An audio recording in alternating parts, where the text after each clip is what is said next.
unlike just about any other budget I can remember, there was so much hype and speculation about what was or wasn't going to be included in the budget. But what I really want to discuss in this video are some of the big items that were in the budget that you might have missed or that just aren't getting the coverage elsewhere and they're flying below the radar. ISA allowances. So the ISA allowance has been frozen until 2030. There was plenty of speculation before the budget about whether the government would target the ISA in order to help raise tax revenues. There was potential talk of a £100,000 limit, for example, or even that the £20,000 annual allowance might have been well in the crosshairs. But for the most part, Rachel Reeves has largely left the ISA untouched. But importantly, buried in the budget document is an announcement that the ISA allowance will be frozen until 2030, which is kind of mixed news. And that's basically because the ISA allowance hasn't gone up since 2017, so the real value of your allowance has been eroded because of inflation and isn't due to increase anytime soon. However, it's also worth noting that only around 7% of ISA holders currently make full use of their annual allowance anyway, and that vanishingly few people even have an ISA, currently less than 50%. You do at least have the certainty that the £20,000 allowance is going to be here for the time being. And for the most part, it seems as though ISAs have again flown under the radar for the time being, at least until 2030, all the way to the end of the Parliament. Frozen tax thresholds. So personal allowance tax thresholds have been frozen since April 2021. The freeze was originally set to end in 2026, but the previous Chancellor, Jeremy Hunt, extended it until 2028. Rachel Reeves has committed to ending the freeze in 2028, which is good news given that there were rumours that she was suggesting extending it even further, potentially until 2030. The freeze has been called a stealth tax rise because tax thresholds don't rise in line with inflation.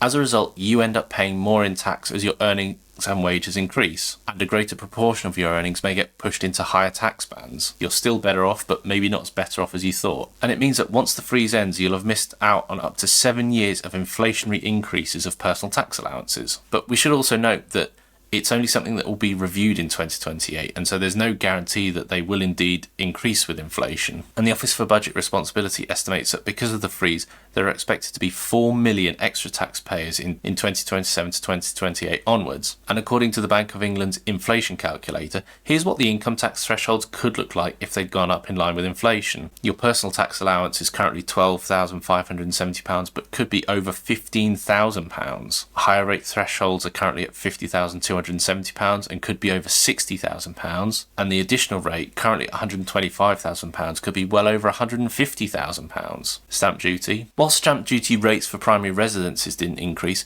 what hasn't been mentioned is that the temporary stamp duty increase in thresholds are set to expire in April next year. However, Rachel Reeves hasn't extended it, so in real terms, stamp duty is going to go up. This is again going to be another kind of fiscal drag. As a result, from April 2025, first-time buyers purchasing a property over £425,000 will incur a stamp duty bill of £6,250, whereas at the moment first-time buyers are exempt from paying stamp duty on properties priced up to £425,000. This is going to fall back down to the original limit of £300,000. Child benefit changes have been scrapped. So the Treasury confirmed it won't move forward with the plans to launch a consultation on whether the child benefit eligibility should be based on household income rather than individual income.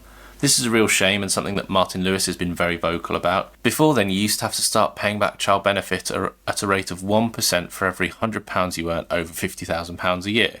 This is known as the high income child benefit charge. You now only start paying back child benefit when you earn more than £60,000 at a rate of 1% for every £200 you earn. Why is the tax code so complicated?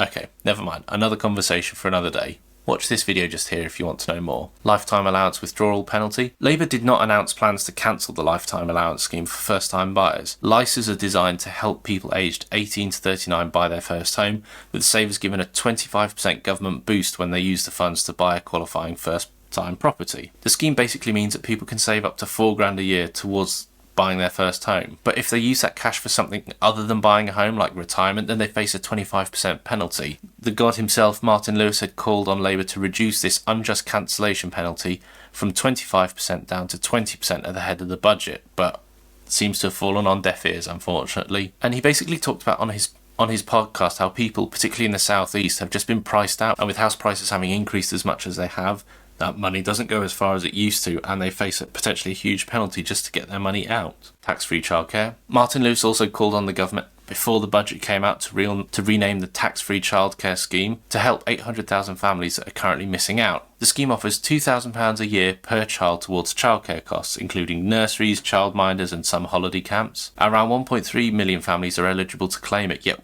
800,000 families currently aren't. He basically cites that it was given a political name rather than a practical name. He said a better name would be the Working Families Childcare Top-Up, because it's effectively a discounted childcare savings scheme where you save and then pay for childcare with a 25% top-up. No changes to gifting loopholes. So the Chancellor made a few changes to inheritance tax here and there, but not as many changes as had been expected. In particular, Rachel Reeves didn't close the so-called loophole around gifting that allows families to make regular payments to loved ones tax-free. This can be used to help children with their living costs, or to save for the future, or to cover some regular expenses. The rule is known as regular expenditure out of income. It's possible to give as much as you like under this rule, but only if it's for a normal monthly income, so you can't pull it out from your savings and you can maintain your normal standard of living, covering rent costs, mobile phone bills, car costs, things like that. Most estates aren't subject to inheritance tax, but we should also point out that only around 4% of estates in the UK are liable for inheritance tax. We have a full breakdown of the entire UK budget that you can watch just here, and you can also watch this video here where we talk about some of the changes that have flown under the radar for the ISA in particular. Thanks very much for watching. If you've liked this video, please like and subscribe. It really helps the channel.